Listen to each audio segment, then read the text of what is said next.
Fruits défendus, c'est un projet que j'ai initié en 2016.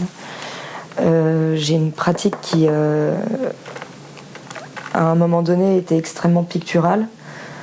Et la question qui se posait, c'était de savoir comment utiliser la couleur, mais être dans un objet ou se poser des questions, commencer à se poser des questions de sculpture. Du coup, le pigment pur a été évident d'utiliser le pigment pur et non plus la peinture en soi.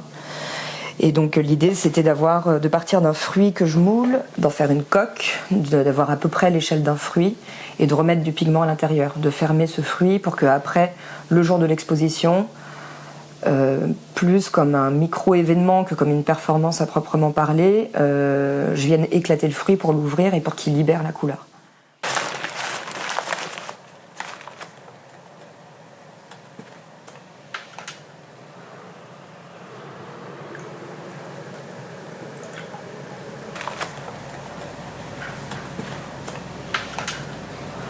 Je passe par des étapes de modelage qui redonnent une dimension végétale à l'objet. Donc là, par exemple, je lui fais des pores, un peu comme une orange. C'est un travail très long et très fastidieux, mais ouais, qui permet de donner quelque chose d'organique à ce truc qui finalement est hyper minéral.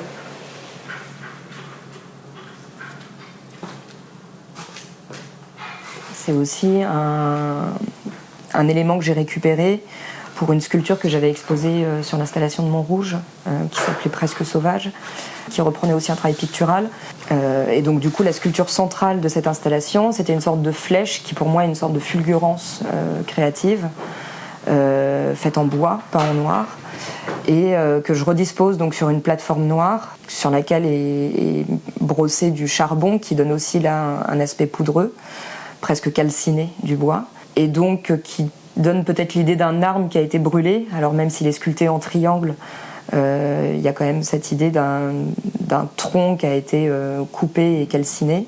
Et du coup, ce fruit qui est posé sur cette plateforme noire où il y a la flèche, c'est aussi une manière pour moi de parler d'un contraste de vie et de mort, de redonner une dimension d'arbre à cette sculpture qui est en fait très minimale, et de jouer de cette tension entre quelque chose qui s'ouvre, qui est de l'ordre peut-être de la vie, de façon très symbolique, parallèlement à ce côté très morbide de cette sculpture initiale.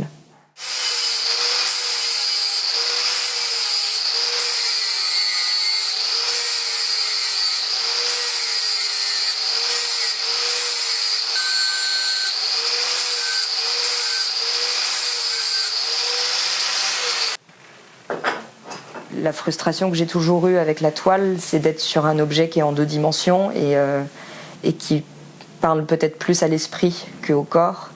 Et donc le besoin que j'avais, c'était d'avoir une corporalité dans la confrontation que tu as avec un objet qui se dresse devant toi. Par contre, la façon de travailler le métal, ça vient aussi de l'économie dans laquelle on est, c'est-à-dire qu'on n'a pas toujours toutes les machines qui nous permettent de travailler comme on le souhaite quand on est des artistes émergents. Donc ça se fait à la main, beaucoup, ça se fait au marteau, ça se fait avec le corps. Il y a une implication du corps en fait qui est extrêmement importante. Et du coup, même si le corps n'est pas présent, je pense que c'est peut-être quelque chose qu'on sent une fois qu'on est face à l'œuvre. J'avais travaillé aussi sur des sortes d'architecture très squelettique. Et donc du coup, cet aspect architectural, je voulais en faire une sorte de cathédrale, une cathédrale fragile, puisque les cathédrales, c'est ce qui traverse tous les âges. Je me suis posé la question à un moment donné de la fragilité de l'architecture et de la confiance qu'on met dans l'architecture qu'on traverse, où c'est pas évident, l'effondrement il peut avoir lieu à n'importe quel moment. Et dans cette idée de mêler donc l'organique avec ces matériaux de construction, il y a ces espèces de nids qui sont faits avec de la filasse et du plâtre. La filasse, c'est ce qu'on utilise d'habitude pour que le plâtre soit plus solide.